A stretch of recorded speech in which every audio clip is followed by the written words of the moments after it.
తెలంగాణ పురపోరులో హస్తం హవా కొనసాగింది. అర్బన్ ఓటర్లు సరిలేరు మీకెవరు అంటూ కాంగ్రెస్ పాలనకు జై కొట్టారు. పట్టణ ప్రజలు రేవంత్ నాయకత్వాన్ని కోరుకున్నారు. అటు గులాబీ ఇటు కాషాయ పార్టీని కాదంటూ సర్పంచ్ ఎన్నికల ఫలితాల మాదిరిగానే మున్సిపల్ ఫలితాలను అందించారు. మున్సిపల్ ఎన్నికల్లో కాంగ్రెస్ పార్టీ హవా కొనసాగుతోంది. ప్రధాన రాజకీయ పార్టీలు తమ విజయంపై ధీమాగా ఉండటం పోటీకి మరింత ప్రాధాన్యం తీసుకొచ్చింది. లోక్సభ ఎన్నికల తర్వాత రాజకీయ గుర్తులపై జరిగిన ఈ స్థానిక ఎన్నికలు అన్ని పార్టీలకు బల పరీక్షగా మారాయి.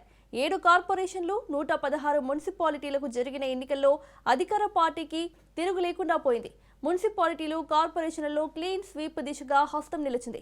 మున్సిపల్ ఎన్నికల విజయం కాంగ్రెస్ శ్రేణుల్లో ఉత్సాహాన్ని నింపుతోంది. మున్సిపల్ రిజల్ట్స్ తెలంగాణలో హస్తానికి తిరుగులేదని స్పష్టం చేస్తున్నాయి. అదే సమయంలో ముఖ్యమంత్రి రేవంత్ పై మరింత బాధ్యతను పెంచాయి.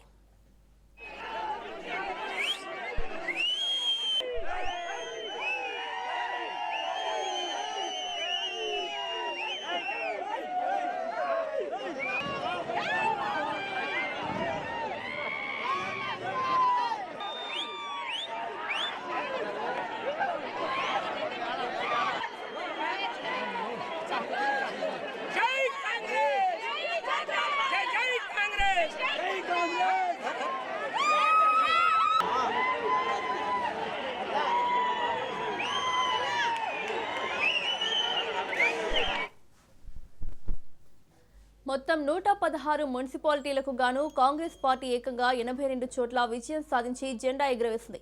మరోవైపు ప్రధాన ప్రతిపక్షమైన బీఆర్ఎస్ అతి తక్కువ మున్సిపాలిటీలతోనే సరిపెట్టుకోవాల్సి వచ్చింది.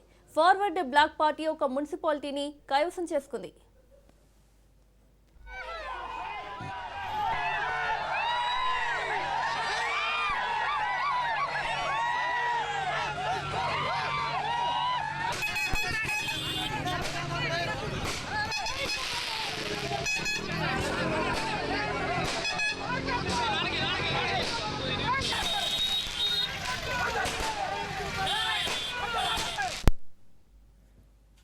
సుమారు 37 మున్సిపాలిటీల్లో ఏ పార్టీకి స్పష్టమైన మెజారిటీ రాకపోవడంతో చైర్మన్, వైస్ చైర్మన్ పదవుల కోసం తీవ్రమైన పోటీ నెలకొంది. దీంతో ఇండిపెండెంట్లు, ఇతర పార్టీల సభ్యులను తమ వైపు తిప్పుకునేందుకు కాంగ్రెస్, బీఆర్ఎస్ పార్టీలు క్యాంపు రాజకీయాలకు తెరలేపాయి.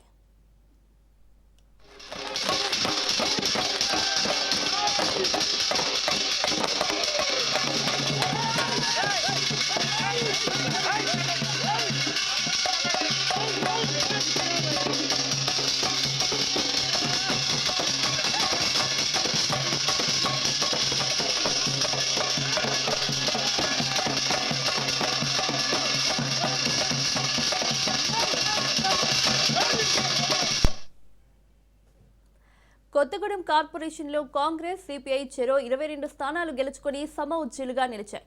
మరోవైపు బీజేపీ తమకు బలమైన పట్టున్న కరీంనగర్ కార్పొరేషన్ను కైవసం చేసుకుంది.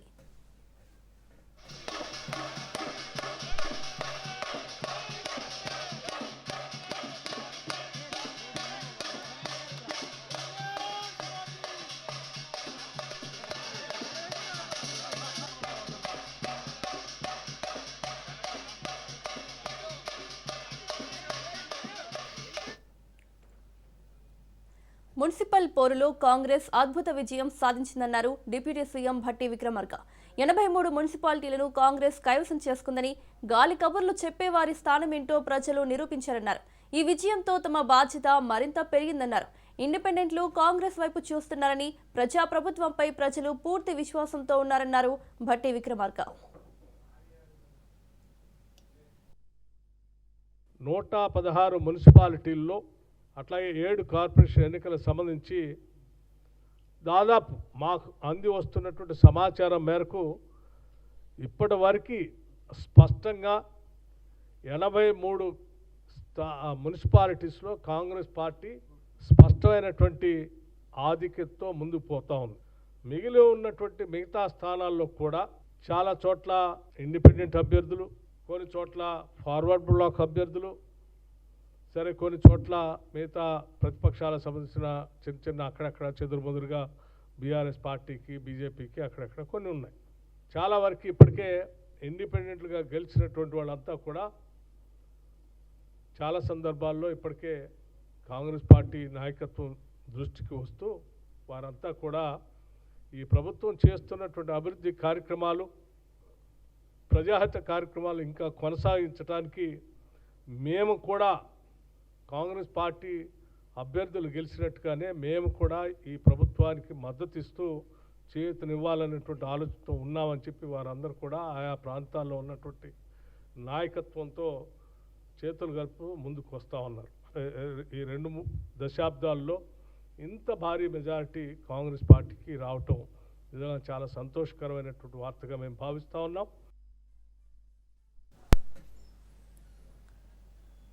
సీఎం రేవంత్ నాయకత్వంలో మున్సిపల్ ఎన్నికల్లో కాంగ్రెస్ అద్భుత విజయం సాధించిందన్నారు ప్రభుత్వ విప్ ఆది శ్రీనివాస్. పట్టణ ప్రజలు తమ ప్రభుత్వ పనితీరుకు ఆకర్షితులయ్యారని అన్నారు. 90కి పైగా మున్సిపాలిటీలు, 1500కు పైగా కౌన్సిలర్ సీట్లను కాంగ్రెస్ గెలుచుకుందన్నారు. కాంగ్రెస్ బీజేపీ రెండూ కలిసినా కాంగ్రెస్ కు దరిదాపుల్లోకి కూడా రాలేదన్నారు. సింగరేణికి గుండెకాయ లాంటి రామగుండం కార్పొరేషన్లో కాంగ్రెస్ ఘన విజయం సాధించిందన్నారు. ఎన్నికల్లో కాంగ్రెస్ పార్టీ గౌరవ ముఖ్యమంత్రి శ్రీ రేవంత్ రెడ్డి గారి నాయకత్వంలో అద్భుతమైన ఫలితాలను సాధించింది. ఇప్పటి వరకు 90 మున్సిపాలిటీలని కాంగ్రెస్ పార్టీ కైవసం చేసుకోవడం, పట్టణ ప్రజల్లో కూడా కాంగ్రెస్ పార్టీ పట్ల ప్రజలు ఆకర్షితులైనటువంటి వేళ కేటీఆర్ గారి మాటలు కోటలు దాటుతున్న సందర్భంలో 1500 కౌన్సిలర్లు గెలిచినప్పటికీ Congress party BJP BRS Fevicol బంధంతో ఒకటై కాంగ్రెస్ పార్టీ దగ్గర నిలవలేకపోయినమన్నటువంటి సోయి కూడా లేకుండా ఇష్టానుసారంగా మాట్లాడేటువంటి మాటలు, ఆ 2 పార్టీలు కూడా కలిపినా ఈరోజు కాంగ్రెస్ పార్టీ దరిదాపుల్లో కూడా రాలేనటువంటి సందర్భం మనం చూసిన వేళ ఓవైపు సింగరేణిలో అవినీతి అక్రమాలు జరుగుతున్న సన్నాయి నొక్కుతున్న కేటీఆర్ గారు, రామగుండం కార్పొరేషన్ లో అత్యధిక స్థానాలు గెలవడమే కాదు, ఆ పరిసర ప్రాంతాల్లో ఉన్నటువంటి మున్సిపాలిటీ అన్నిటి కూడా కాంగ్రెస్ పార్టీ గెలిచి పట్టణ ప్రాంతాల్లో కూడా ప్రజలు కాంగ్రెస్ పార్టీకి ఆశీర్వదించింది చూసిన తర్వాత కూడా మీరు బీఆర్ఎస్ పార్టీ పని కథమైందని చెప్పని మీ బీఆర్ఎస్ పార్టీ భవన్ కు తాళాలు వేసుకునే కార్యక్రమం చేయాలి తప్ప ఇప్పటికి ఇంకా కొత్తగూడెంలో సిపిఐకి మా గెలిచి 8 స్థానాలు ఇస్తామని చెప్పే మాట చూస్తుంటే అక్కడ గెలిచి కొత్తగూడెంలో ప్రజలు కాంగ్రెస్ పార్టీకి సిపిఐకి ఆశీర్వదించారు. మీకు ఇచ్చింది 8 సీట్లే. మున్సిపాలిటీ ఎన్నికల్లో కాంగ్రెస్ మున్సిపల్ ఎన్నికల్లో బీఆర్ఎస్ నాయకులు, కార్యకర్తలు వీరోచితంగా పోరాడారని బీఆర్ఎస్ వర్కింగ్ ప్రెసిడెంట్ కేటీఆర్ ప్రశంసించారు. అధికార యంత్రాంగాన్ని అడ్డం పెట్టుకుని కాంగ్రెస్ గెలిచిందే తప్ప నిజమైన విజయం కాదన్నారు. డబ్బు, మద్యం విచ్చలవిడిగా పంచిందని ఆరోపించారు. ప్రజల మనసు గెలుచుకోవడంలో కాంగ్రెస్ విఫలమైందన్నారు. తమ విజయంతో కాంగ్రెస్ నాయకుల నోళ్లు మూతపడ్డాయన్నారు. చాలా మంది ఉన్నారు అసంటోళ్ళు. అట్లాంటి పిచ్చి తుగ్లకులు చాలా మంది ఉంటారు. అట్లాంటి వాళ్ళు వస్తారు పోతారు. ఎవరు పర్మనెంట్ కాదు. నేనే రాజు, నేనే మంత్రి అనుకున్న వాళ్ళు చాలా మంది అట్లనే గాలి కొట్టుకొని పోయినరు. ఈ దేశము చాలా గొప్ప దేశం. ప్రజల చైతన్యాన్ని కూడా ఎవరైనా తక్కువ అంచనా ఇస్తే చాలా తెలివి తక్కువది. ఈ దేశంలో అట్లా రేవంత్ రెడ్డి లాగా విర్రవీగిన వాళ్ళు, నేనే రాజు, నేనే మంత్రి అన్న వాళ్ళు చాలా మంది వచ్చారు, చాలా మంది పోయారు. కానీ దేశం అట్లే ఉంది, ప్రజల చైతన్యం అట్లే ఉంది. చైతన్యాన్ని తక్కువ అంచనా ఇచ్చిన వాళ్ళు ఎవరైనా కూడా గాలికి పోతారు భవిష్యత్తు. ఈ రాష్ట్రంలో కాంగ్రెస్ తో పోరాడగలిగిన శక్తి, కాంగ్రెస్ ను గద్దెదించే శక్తి, బీజేపీని నిరోధించే శక్తి ఖచ్చితంగా బీఆర్ఎస్ కు మాత్రమే ఉంది అని మొన్న పల్లెల్లో జరిగిన ఎన్నికలు, ఇవాళ పట్టణంలో జరిగిన ఎన్నికలు తేల్చి చెప్పాయి. పల్లెల్లో 4000 పైచిలకు సర్పంచులు గెలిపించారు ప్రజలు. మరి అట్లాగే పట్టణంలో కూడా ఇది చూస్తే దాదాపు 730-740 వార్డులు గెలిచి అక్కడ ఇక్కడ 2 చోట్ల కూడా ప్రధాన ప్రతిపక్షం కేవలం బీఆర్ఎస్ మాత్రమే, పోరాడే సత్తా ఉన్న పార్టీ బీఆర్ఎస్ మాత్రమే. 2 పార్టీలు, ఒకటి ఢిల్లీలో అధికారంలో ఉంది, ఇంకోటి రెండోది రాష్ట్రంలో అధికారంలో ఉంది. కానీ ఈ 2 పార్టీలు ఉన్నప్పటికీ, ఎన్ని రకాల కుయుక్తులు పనినప్పటికీ బీఆర్ఎస్ఏ, కేసీఆర్ గారి నాయకత్వమే ఈ రాష్ట్రానికి శ్రీరామ రక్ష అని చెప్పి మళ్ళీ ఒకసారి అటు పల్లెల్లో ఇటు పట్టణంలో ప్రజలు తేల్చినట్టయింది. డెఫినెట్ గా ఎక్కడెక్కడైతే ఈ దుర్మార్గాలు, అరాచకాలు జరిగినాయో వీటిని వదిలిపెట్టం. అవసరమైతే వాటి మీద న్యాయ పోరాటం చేయడం, వాటి మీద ఇంకా ఎట్లాంటి వ్యూహాలు అవలంబించాలో అవన్నీ కూడా పార్టీలో చర్చించి నిర్ణయం తీసుకుంటాం. మరి ఈరోజు ఇప్పుడే నేను మేము ముందు పెడుతున్న లెక్క చూస్తే ప్రత్యక్షంగా డైరెక్ట్గా మేము ఇప్పుడు 15 పైన గెలవబోతా ఉన్నాము. దాంతోపాటు పరోక్షంగా అంటే మేము సింగిల్ లార్జెస్ట్ పార్టీగా ఉన్న కాడ మరి దాదాపు మరో 10-15 చోట్ల మాకు చాయిస్ ఉంది, అవకాశం ఉంది. కాబట్టి ఓవరాల్గా చూసుకుంటే 117లో డెఫినెట్గా మంచి ఫలితాలు వచ్చినట్టుగానే మేము భావిస్తూ ఉన్నాం. అయితే సరే, ఇక డబ్బు, మద్యము, అధికార యంత్రాంగ దుర్వినియోగము ఇవన్నీ కూడా తారాస్థాయికి చేరినాయి. చూస్తూ ఉన్నారు, మీరు కూడా చూస్తున్నారు. ఇప్పుడు మీరు కూడా టీవీలలో మీరు కూడా స్క్రోలింగ్లు ఇచ్చారు, మీరు కూడా వీడియోలు ఇచ్చారు. చాలా చోట్ల మరి పెద్ద ఎత్తున విస్తృతంగా అధికార దుర్వినియోగం కూడా జరిగింది. అయినప్పటికీ ఓటర్లు మాత్రం భయపడకుండా బయటకు వచ్చి ఓటేసినందుకు వారికి కూడా మేము ధన్యవాదాలు చెప్తా ఉన్నాం. సరే, అక్రమాల ద్వారా ఇక మొదలుపెట్టినారు ఆల్రెడీ. బేరాలు, బేరసారాలు, ఎత్తుకుపోవడాలు, పోలీసులను పంపించి బెదిరించడాలు ఇవన్నీ మొదలైనవి ఆల్రెడీ రాష్ట్ర వ్యాప్తంగా. ఎట్లా గెలిచిన దాన్ని, మా దగ్గర గెలిచిన దాన్ని కూడా లాక్కునే ప్రయత్నం కూడా చేస్తూ ఉన్నారు. అయినా 6 మున్సిపాలిటీల్లో బీజేపీ సింగిల్ లార్జెస్ట్ పార్టీగా అవతరించిందన్నారు తెలంగాణ బీజేపీ చీఫ్ రామచంద్రరావు. ఈ ఎన్నికల్లో బీజేపీ బలపడిందని అన్నారు. ఎక్కువ సీట్లు, ఓట్లు సాధించామని ఆయన వ్యాఖ్యానించారు. త్రిముఖ పోరులో బీజేపీకి కొంత నష్టం జరిగిందని రామచంద్రరావు అన్నారు. అనేక చోట్ల హంగు వచ్చిందని తెలిపారు. బీజేపీని ఓడించడానికి పలు చోట్ల కాంగ్రెస్, బీఆర్ఎస్, మజ్లిస్ పార్టీలు కలిసి పనిచేశాయని ఆరోపించారు. అందుకే బీఆర్ఎస్ అన్ని సీట్లు గెలుచుకోగలిగిందని అన్నారు.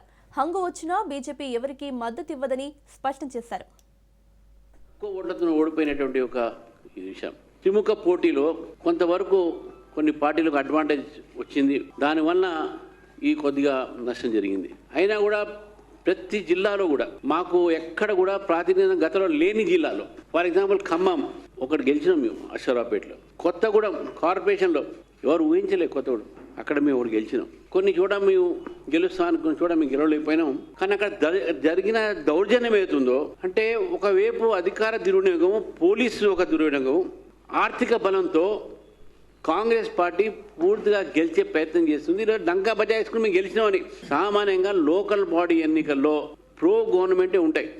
మీరు మొత్తం కూడా చూసుకోండి. ఎక్కడ కూడా ప్రజల ఒక ఆకాంక్ష కూడా ఏముంటుందంటే, ప్రభుత్వం దగ్గర నుంచి మా స్టేట్ గవర్నమెంట్ నుంచి ఏదైనా వస్తాయి, మాకు ఏదైనా పనులు జరుగుతాయి, ఏదైనా మంచి జరుగుతుంది అని చెప్పేసి కూడా ఆలోచించి లోకల్ బాడీలో ఇస్తాయి. అయినా కూడా కాంగ్రెస్ పార్టీకి ఊహించినది ఏం రాలే. చాలా చోట హంగ్ వచ్చింది.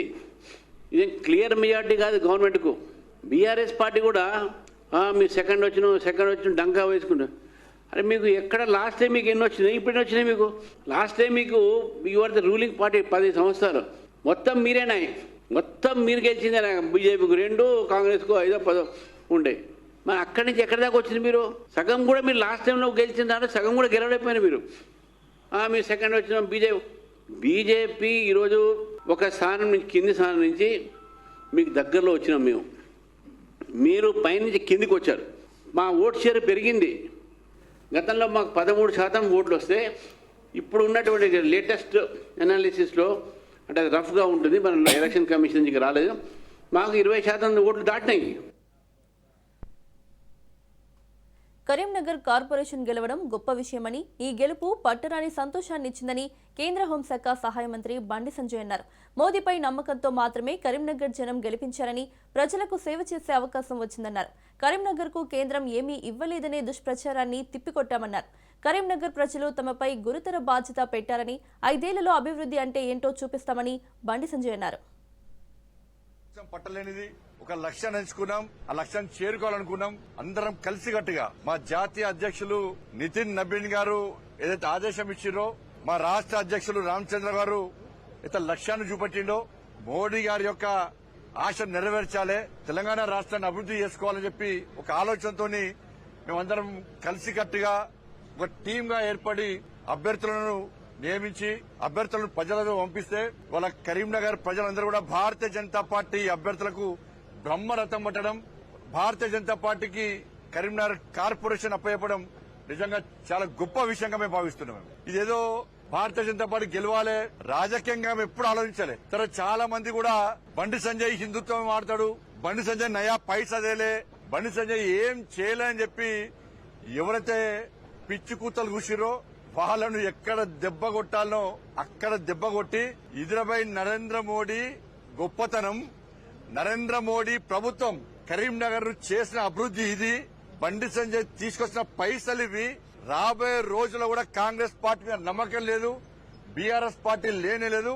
మాకు ఏకైక నాయకుడు ఇలా నరేంద్ర మోడీ, మమ్మల్ని ఆదుకునే ఏకైక ప్రభుత్వం కేంద్ర ప్రభుత్వం అని చెప్పి ఇలా ప్రజలు భావించారు. కాబట్టి నరేంద్ర మోడీ సారథ్యంలోని కేంద్రంలో ఉన్న భారతీయ జనతా పార్టీకి వాళ్ళ కరీంనగర్ ప్రజలు మద్దతు తెలిపి మీరు సేవ చేయండి, మీ కన్నగా మేముంటాం, ఢిల్లీ నుంచి నిధులు తేండి, మీ కన్నగా మేముంటామని చెప్పి ఒక గురుతర బాధ్యతను కరీంనగర్ ప్రజలు మా మీద పెట్టారు. దాన్ని పక్కా స్వీకరిస్తున్నాం కూడా మేము. నల్గొండ జిల్లా చిట్యాల మున్సిపాలిటీ రాజకీయాల్లో సంచలన చరిత్ర నమోదైంది. ఇప్పటి వరకు పురుషులు, మహిళలే ప్రధానంగా పోటీ చేసిన స్థానిక రాజకీయాల్లో ఇప్పుడు ట్రాన్స్జెండర్ అభ్యర్థి విజయం సాధించి రికార్డు సృష్టించారు. కాంగ్రెస్ బలపరిచిన సిపిఎం అభ్యర్థి జిట్టా నగేష్ పై 102 ఓట్ల భారీ మెజారిటీతో ట్రాన్స్జెండర్ సుధాకర్ గెలుపొందారు. మొదటిసారిగా రాజకీయాల్లోకి అడుగుపెట్టిన సుధాకర్ ప్రత్యక్షంగా ప్రజల మధ్యకు వెళ్లి తన సొంత హామీలతో విశ్వాసం సంపాదించారు. ప్రధాన పార్టీలకు గట్టి పోటీ ఇస్తూ చిట్యాల రాజకీయాల్లో ప్రభంజనం సృష్టించిన ఈ విజయం ట్రాన్స్జెండర్ సమాజానికి కొత్త ఆత్మవిశ్వాసాన్ని ఇచ్చిందని విశ్లేషకులు అభిప్రాయపడుతున్నారు. ఇది కేవలం ఓ గెలుపు కాదు, మారుతున్న సమాజ ఆలోచనలకు, సమాన హక్కుల సాధనకు నిదర్శనమంటున్నారు స్థానికులు.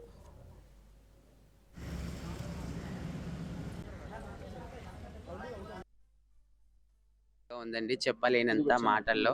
నాకైతే మా ఊరు ప్రజలు నన్ను గెలిపించినందుకు, నా పైన నమ్మకం ఉంచినందుకు నాకు చాలా సంతోషంగా ఉందండి. నేను వాళ్ళకి ఎప్పటికీ రుణపడి ఉంటాను. వాళ్ళందరికీ ఏ సమస్య ఉన్నా, ఎలాంటి సమస్య ఉన్నా కూడా వాళ్ళందరికీ నేను ముందుగా ఉండి వాళ్ళకి ఎలాంటి సమస్య అయినా తీర్చడానికి నేను ఉంటాను సార్. నా పైన ఉంచి నమ్మకంగా నాకు 101 ఓటు మెజార్టీతో గెలిపించినందుకు మా 1వ వార్డు ప్రజలందరికీ నేను ధన్యవాదాలు తెలుపుకుంటున్నాను సార్. ఉందండి, చెప్పలేనంత మాటల్లో. నాకైతే మా ఊరు ప్రజలు నన్ను గెలిపించినందుకు, నా పైన నమ్మకం ఉంచినందుకు నాకు చాలా సంతోషంగా ఉంది. శనివారం నుంచి ఏపీ అసెంబ్లీ సమావేశాలు ప్రారంభం కానున్నాయి. 2026-27 ఆర్థిక సంవత్సరానికి బడ్జెట్ను రేపు ప్రవేశపెట్టనుంది రాష్ట్ర ప్రభుత్వం. రాష్ట్ర అసెంబ్లీలో ఉదయం 11:15 ఆర్థిక మంత్రి పయ్యావుల కేశవ్ బడ్జెట్ ప్రవేశపెట్టనున్నారు. అయితే బడ్జెట్కు ముందే శనివారం ఉదయం 10:30 గంటలకు సీఎం చంద్రబాబు అధ్యక్షతన ఏపీ కేబినెట్ సమావేశం జరగనుంది. ఈ సమావేశంలో ఏపీ బడ్జెట్ 2026-27కు ఆమోద ముద్ర వేయనుంది మంత్రివర్గం. ఆ తర్వాత ఏపీ అసెంబ్లీ ప్రారంభం కానుండగా 11.15కి ఆర్థిక మంత్రి పయ్యావుల కేశవ్ శాసనసభలో బడ్జెట్ ప్రవేశపెట్టనున్నారు. వ్యవసాయ బడ్జెట్ను మంత్రి అచ్చెన్నాయుడు సభలో ప్రవేశపెట్టనున్నారు. శాసన మండలిలో బడ్జెట్ని మంత్రి వంగలపూడి అనిత ప్రవేశపెట్టనున్నారు. వ్యవసాయ బడ్జెట్ను మండలిలో మంత్రి అనగాని సత్యప్రసాద్ ప్రవేశపెట్టనున్నారు.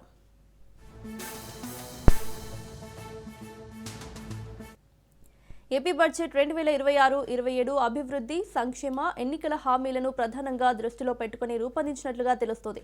ఈ బడ్జెట్లో అభివృద్ధి, సంక్షేమం, రైతు, మహిళల సంక్షేమం ప్రధానంగా ప్రాధాన్యం పొందనుంది. సూపర్ 6 హామీల్లో ఇప్పటికే 4 అమలు చేస్తున్నారు. వ్యయ ప్రాధాన్యత రంగాలకు భారీ నిధులు కేటాయించబోతోంది ప్రభుత్వం. ఇక రేపు మధ్యాహ్నం 12:50కి వ్యవసాయ ప్రత్యేక పద్దును అసెంబ్లీలో ప్రవేశపెట్టనున్నారు వ్యవసాయ శాఖ మంత్రి అచ్చెన్నాయుడు. శాసన మండలిలో వ్యవసాయ పద్దును మంత్రి నారాయణ ప్రవేశపెట్టబోతున్నారు.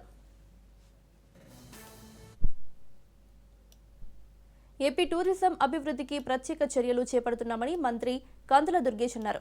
విదేశాల నుంచి వచ్చే పర్యాటకులకు అన్ని రకాల వసతులు కల్పించడంతో పాటు టూరిజం ప్రాంతాలను వీక్షించేందుకు ప్రత్యేక ప్రణాళికలు సిద్ధం చేస్తున్నట్లు తెలిపారు. ఏపీలో పర్యాటకంగా వినూత్న మార్పులు వస్తున్నాయని మంత్రి తెలిపారు. విశాఖపట్నం పిఎం పాలెం వి కన్వెన్షన్ హాల్లో జరుగుతున్న association of domestic tour of India కార్యక్రమానికి ముఖ్య అతిథిగా మంత్రి దుర్గేష్ హాజరయ్యారు. ప్రపంచ స్థాయిలో ఏపీ టూరిజంకు ఎవరూ తీసుకురాలేని గుర్తింపును కొత్త పాలసీ ద్వారా తీసుకురావడం జరిగిందన్నారు.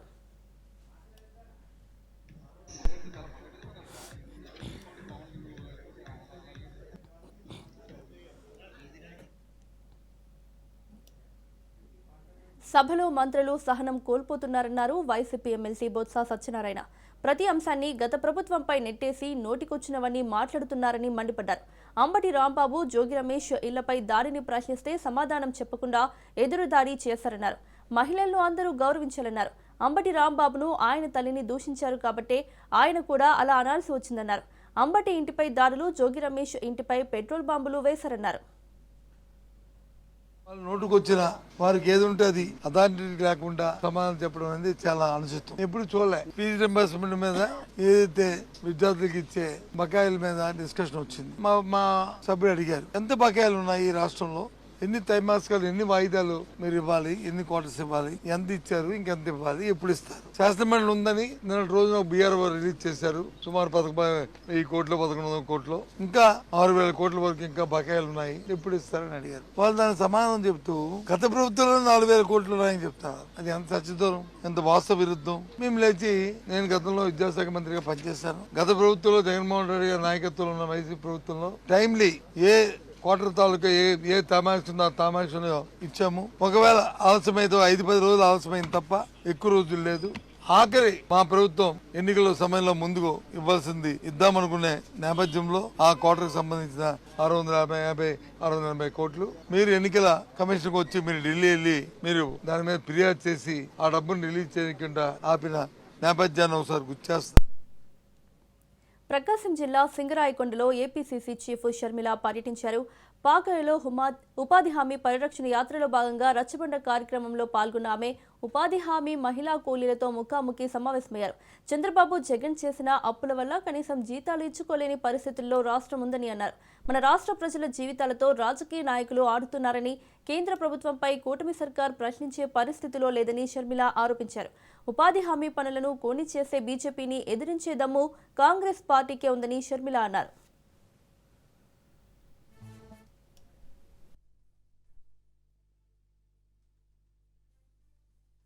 జగన్మోహన్ రెడ్డి గారు, చంద్రబాబు గారు అప్పు చేసిన అప్పుల వల్ల కనీసం జీతాలు ఇచ్చుకోవడానికి డబ్బులు లేకపోతే మరి ఉపాధి హామీ పెట్టుకోవడానికి మన రాష్ట్రం దగ్గర డబ్బులు ఉన్నాయా?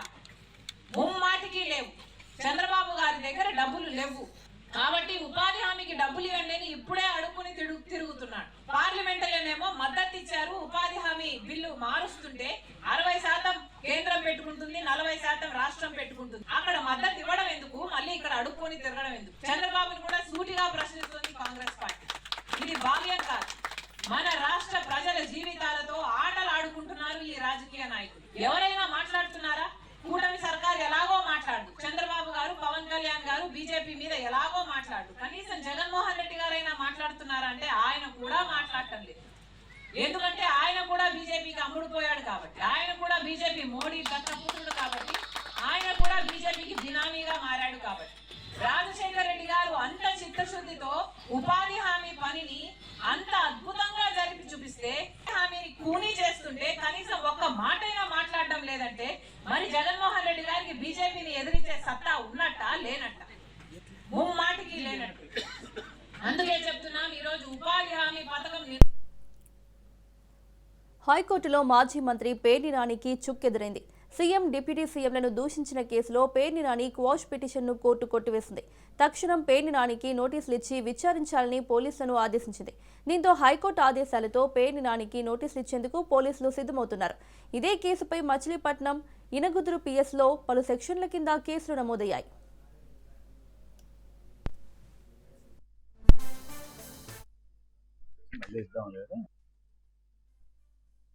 ఒకరోజు నారా చంద్రబాబు నాయుడు గారు మీడియా సమావేశం పెట్టి, బహుశా ఆయన పుట్టినరోజు ఏమో, బహుశా సెప్టెంబర్ 20, ఏప్రిల్ 20 ఎప్పుడో ఏదో ఒక రోజు ఏం చేశాడంటే బయటకు వచ్చి, ఇక అది మనిషి జన్మ కాదో మనకు తెలియదు, ఆయన ఏం మాట్లాడాడు తెలుసా? కలియుగ దైవం శ్రీ వెంకటేశ్వర స్వామి ప్రసాదంలో గొడ్డు కొవ్వు, పంది కొవ్వు, చేపల నూనె కలిపి జగన్మోహన్ రెడ్డి జనాలకి తిని భక్తులకి ప్రసాదం పెట్టాడు అని చెప్పి మాట్లాడారు. ఇసుక రావట్లేదు, ఇచ్చేస్తున్న మొత్తం అంతా ఎక్కడిదెక్కడ వెళ్ళిపోతుంది ఎట్టోగట్టు అన్నాడు. ఓరు అమాయకుడు, తాపీ పని ఏంటారు బాబు, ఎవరికి పని ఉందని చెప్తున్నాను. ఎవరికి పని ఉంది? తాపీవాడికి కాదు, ఏ అంగడివాడికి పని ఉంది? బడ్డీ కొట్టేడుకుందా, సిగరెట్ కొట్టేడుకుందా, కిళ్ళి కొట్టేడుకుందా, చెప్పులు అమ్మేడుకుందా, బట్టలు అమ్మేడుకుందా, ఎవరికి ఉంది? సోడా కొట్టేవాడికి కూడా సోడం తాగట్లే ఎవడు డబ్బులు లేక. బెల్ట్ షాపులకి మాత్రమే వ్యాపారం ఉంది. అన్నిట్లో కూడా బెల్టుల్లో, బ్రాండీ షాపుల్లో అన్నిట్లో అడ్డగర్ల సది చెయ్యి ఉంది.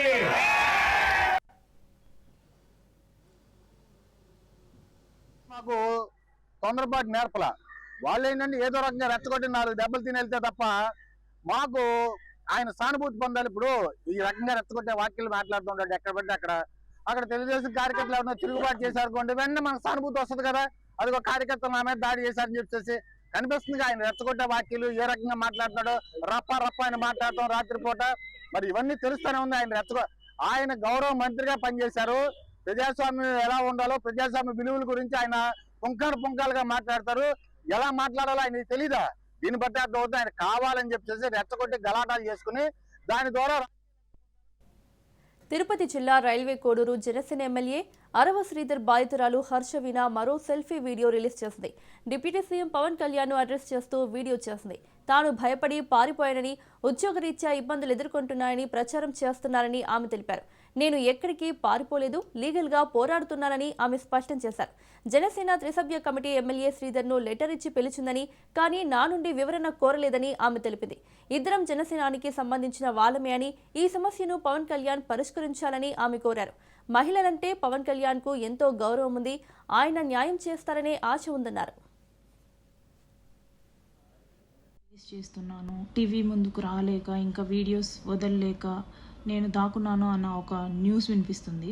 నేను దాక్కోలేదు, నేను నా లీగల్ ప్రొసీజర్ని ఫాలో అవుతున్నాను. బేసిక్గా నేను దాక్కోను కూడా. నిన్న కూడా ఒక వీడియో రిలీజ్ అయింది. అది ఎందుకు ఇలా మాట్లాడుతున్నారో, ఎవరు మాట్లాడిస్తున్నారో నాకు తెలీదు. కాకపోతే నేనైతే దాక్కోలేదు, దాక్కోను కూడా. కమిటీకి ఎవ్వరూ పిలవలేదు. నన్ను కమిటీకి ఎవ్వరే కానీ హాజరు అవ్వమని ముందస్తు ఇన్ఫర్మేషన్ ఇవ్వలేదు. నాకు ఎటువంటి ఇన్ఫర్మేషన్ లేదు. నేను శివశంకర్ గారికి కాంటాక్ట్ అయ్యి, ఆయన నంబర్ సంపాదించి శివశంకర్ గారికి కాంటాక్ట్ అయ్యి, నాకు నేనుగా, సార్ మీరు శ్రీధర్ వర్షన్ మాత్రమే విన్నారు, నేను నా వర్షన్ కూడా తెలియజేసుకోవాలనుకుంటున్నాను, సో నేను పెన్ డ్రైవ్ పంపిస్తున్నాను విత్ అటాచ్డ్ విత్ లెటర్ అని చెప్పేసి నేను లెటర్ పంపించడం జరిగింది. అంతే తప్ప I bet and I ask committee people, నన్ను ముందు ఇన్ఫర్మేషన్ ఇచ్చారా? ఇస్తే ఎవరితో ఇప్పించారు? శ్రీధర్కి ఇచ్చిన లెటర్ లాగా నాకేమైనా లెటర్ ఇచ్చారా? లేకపోతే మీ కమిటీ వాళ్ళతో కానీ, లేకపోతే మీ పార్టీ వాళ్ళతో కానీ ఎవరితో అయినా సరే నన్ను కాంటాక్ట్ చేయమని చెప్పారా అనేది నాకు మీరు చెప్పండి. న్యూస్లో వస్తున్నట్టు మేము వీణాని పిలిచాము కానీ వీణ హాజరు అవ్వలేదు అనేది తప్పుడు స్టేట్మెంట్, అవాస్తవాలు ఇవి. నేను దీన్ని అంగీకరించను. ఎందుకంటే నాకు ఎటువంటి ఇన్ఫర్మేషన్ లేకుండా మీరు నన్ను పిలిచారు అన్నదాన్ని నేను ఒప్పుకోను. And I'm dam willing to meet all of you. నేను మిమ్మల్ని కలిసి నా వర్షన్ చెప్పుకొని వాట్ ఈజ్ వాట్ అనేది చెప్పుకోవడానికి నేను రెడీగా ఉన్నాను. నేను కలుస్తాను అనేసి అంటున్నా కూడా మీరు నన్ను పిలిచారు రాలేదు అనేసి అలాంటి అవాస్తవాలు చెప్పకండి ప్లీజ్. కడప జిల్లా పులివెందులలోని ఆర్డీఓ కార్యాలయంలో ఏసీబీ అధికారులు సోదాలు నిర్వహించారు. కార్యాలయంలో డిప్యూటీ తహసీల్దార్ నాగేంద్ర ప్రసాద్ 10,000 రూపాయలు లంచం తీసుకుంటూ ఏసీబీకి పట్టుబడ్డాడు. మసీదుకు సంబంధించిన 36 ఎకరాల భూమిని ఆన్లైన్లో నమోదు చేసేందుకు కమిటీ సభ్యుల నుంచి డీటీ నాగేంద్ర లంచం డిమాండ్ చేయడంతో బాధితుడు ఏసీబీని ఆశ్రయించాడు. దీంతో రెడ్ హ్యాండెడ్గా చిక్కిన డిప్యూటీ తహసీల్దార్ను అదుపులోకి తీసుకున్నారు. ఎస్ఐ కానిస్టేబుల్ 15,000 లంచం తీసుకుంటుండగా రెడ్ హ్యాండెడ్గా ఏసీబీ అధికారులకు పట్టుబడిన ఘటన పోలవరం జిల్లా గంగవరం పోలీస్ స్టేషన్లో చోటు చేసుకుంది. గంగవరం ఎస్ఐ వెంకటేష్, కానిస్టేబుల్ వీరబాబు అక్రమ సంబంధం కేసులో ముద్దాయి నుండి 20,000 లంచం డిమాండ్ చేయగా 15,000కు ఒప్పందం కుదుర్చుకున్నారు. ఈ నేపథ్యంలో వారికి లంచం ఇస్తుండగా ఏసీబీ అధికారులు పట్టుకున్నారు.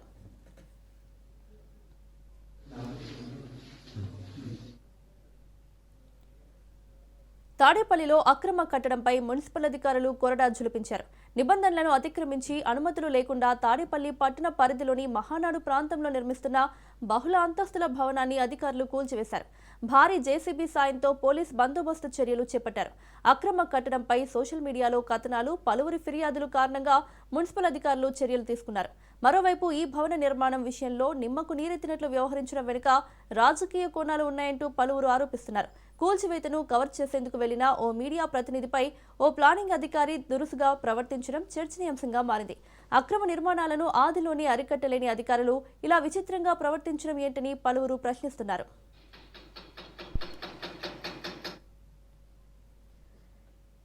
న్యూఢిల్లీలో పీఎంఓ నూతన కార్యాలయం సేవా తీర్థను ప్రారంభించిన ప్రధాని మోదీ కీలక నిర్ణయాలు ప్రకటించారు.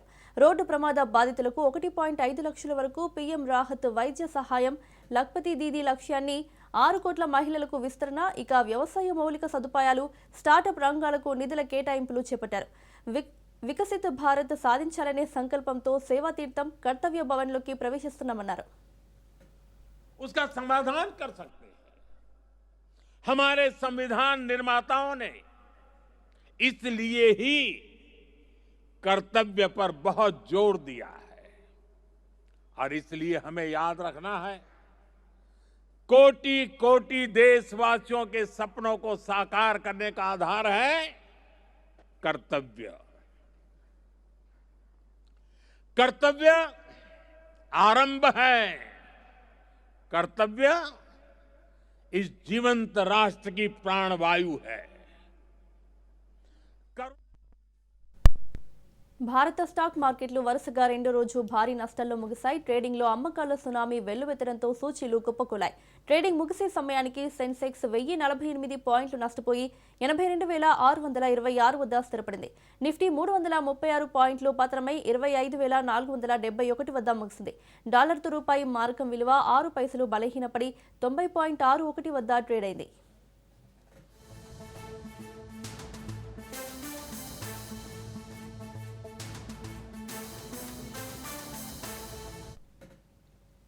KV Bulletin updates. Keep watching Ras News.